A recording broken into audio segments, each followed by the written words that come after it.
shenjtë. Po mundohem sa ma shkurt edhe ma qartë.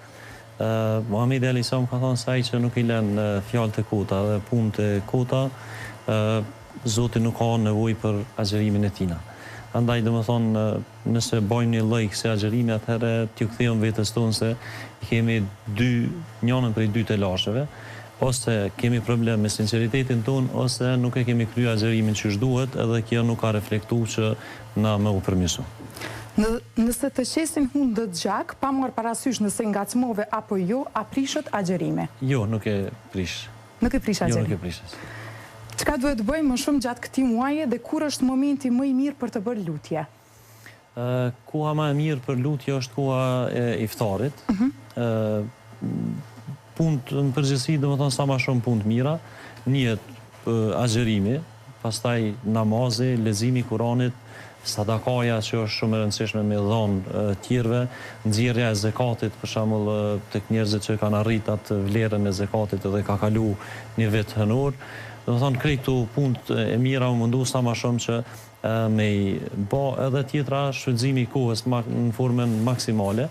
Për shembull nëse ke mundësi që punë tjetës përgjithësi me minimizu dhe mu fokusu sa më shumë tek muaji i Ramazanit që me shfrytëzu kohën sa më shumë, sa në përgjithësi që e kënaqin Zotin xhaleshanu. Kur sëmurësh në ditët e fundit të Ramazanit, mund të jetë shenjë se lutjet tuaja do t'ju përgjigjen dhe mëkatet do t'ju falen. Sa është e vërtet?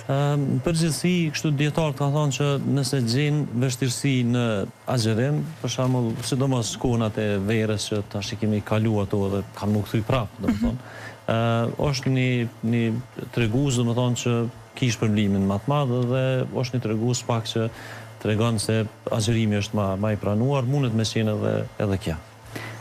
A prishet agjerimin nëse bëjmë hijame dhe është e rekomanduar gjatë kohës sa jemi agjërueshëm?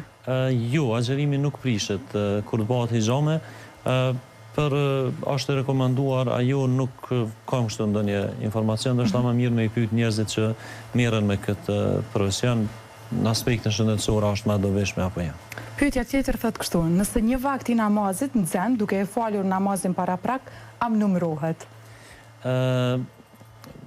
A numërohet ajo është punë e Zotit, që na nuk e dim, po është mirë që me pas shumë kujdes tek kohët e namazit, në veçantë në muajin e bekuar të Ramazanit, po edhe jashtë Ramazanit, sepse Zoti ka thonë mirë për ata që falen dhe ndaj namazit tyre nuk janë të kujdesshëm.